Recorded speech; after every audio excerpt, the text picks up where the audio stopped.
lots of things which I've been thinking would be cool to teach, and which would be useful to people, hopefully. Like one thing I'm thinking of teaching is names of foods, like vegetables and fruits and other things.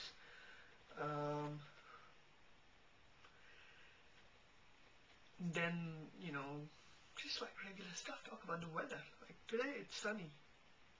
आज धूप निकली है. धूप means sunlight. आज बहुत अच्छी धूप निकली है. And when you're in London, it's an amazing thing because it's not sunny very often. London में बहुत बारिश होती है. It rains a lot in London. London में, in London, बहुत बारिश, a lot of rain होती है, happens. बारिश is rain. लेकिन आज, but today, बहुत धूप है. There is a lot of sunlight. लेकिन, but, आज, today, बहुत धूप है. बहुत means a lot. बहुत means, a lot, very. थोड़ी धूप means a little bit. बहुत धूप. थोड़ा पानी, little bit of water. Water is pani. And बहुत पानी, lots of water coming down from the skies. So that's done, looks like.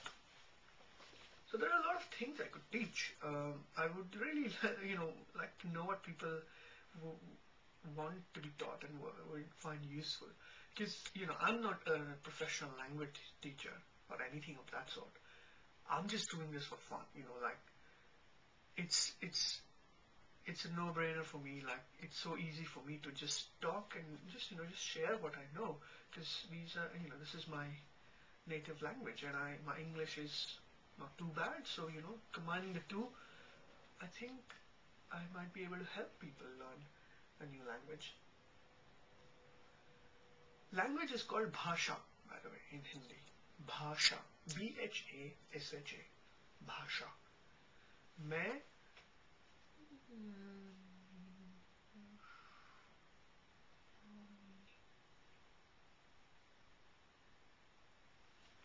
4 भाषाएं बोलता हूँ. I speak 4 languages. 3 of them are Indian though. Hindi, English of course, Marathi and Marwari. Marathi and Marwari are regional languages. Marathi is from the state in which Bombay, the state of Maharashtra, of which Bombay is the capital. I was born and brought up there, so I speak that language. Not quite perfectly, like I'm not super fluent and confident, but pretty good. Like I can hold a conversation, and I can read and write well because it's the same script as Hindi. And then there is Marwari, which is the native language of the state my family originally comes from. So we're not from Maharashtra, we're from Rajasthan, which is the state of beautiful lakes and palaces and kings. It's really beautiful. If you go to India, you should definitely visit Rajasthan. The other thing is, I know bits and pieces of other languages. Like I know a very little bit of Gujarati because I had Gujarati friends. So that's the cool thing about living in a metropolitan city in India, where you meet people and you have friends from all over the country, and they all have their own languages that they speak, and the way they speak, the accents, the intonations, and they all come from very different backgrounds. Like I had a lot of South Indian friends, and each of them comes from different part of South India even. So they all speak different languages. But obviously we all spoke in Hindi and English, which is kind of how we communicated. But everyone speaks lots of different languages. It's very common to have Indians speak at least 2, 3, 4 languages. So I think that there is just this like natural knack for languages. In terms of speaking, a lot of people are not very good at reading and writing, because that's a different skill. It is a bit harder maybe. But speaking, people, you just pick up. And I think the best way to learn is to just immerse yourself, just go there, live there for for a few months or years, as much as you can take, um, or of course watch videos made by Indians like me. So yeah, that was a bit random, but that's a bit of a background about me and sort of why I'm doing this. And actually, the main reason also I'm doing this is that I have a British girlfriend, um, and she's very keen on learning Hindi. She's bought a couple of books and she's listening to these CDs and stuff, but they are so boring. They are incredibly boring. They just have these stupid sentences recorded in these robot voices, like, "Why not? What are you doing? Up kya kar rahe hain?" And they're just very cliche. Like, the English is spoken by, you can tell by some white middle-aged Western lady, and the Hindi is spoken by some poor girl somewhere in Bombay. It just makes it very stark contrast. Like, this is a person from the West and this is a person from India, and this is together we'll teach you Hindi. It's not like that. I think the whole point of language is to just be fluid. Like, it's okay if you don't speak the perfect Hindi.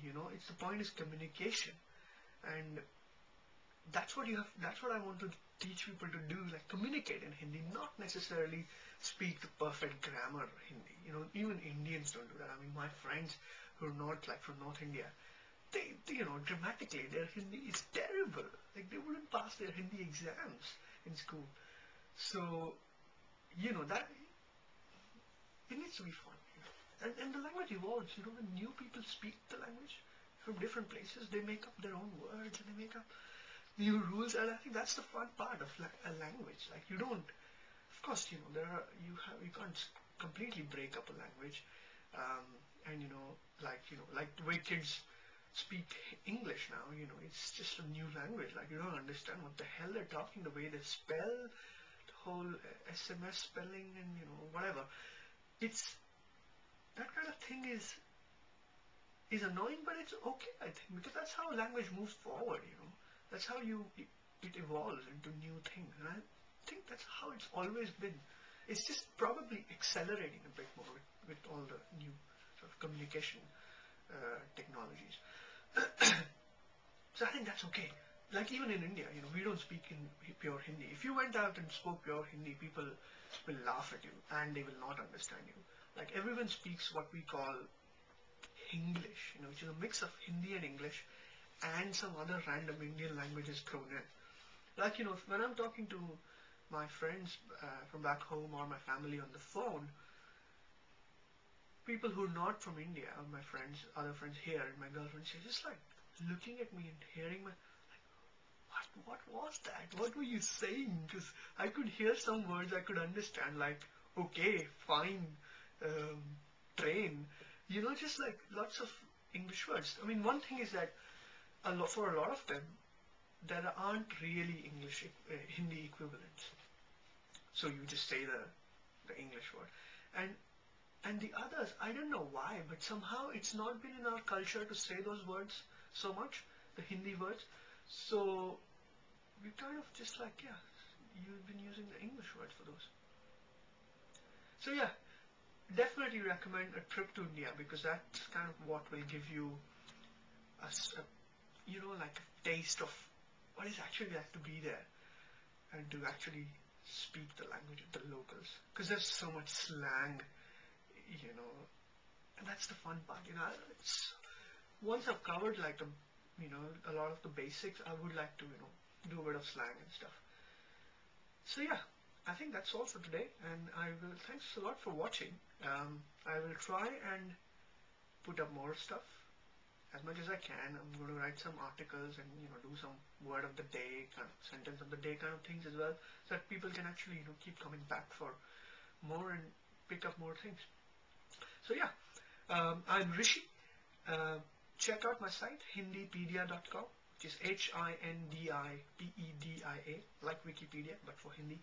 Hindipedia.com, where I'll be posting all my videos and articles and sound bites and things. Yeah, and come along, leave a comment or two, tell me what you would like to learn, Tell me what you like about my videos or my approach so far. Tell me what you don't like, most importantly, and what you would like me to do in the future. And I'll be happy to do that because I'm doing this for you. Thank you.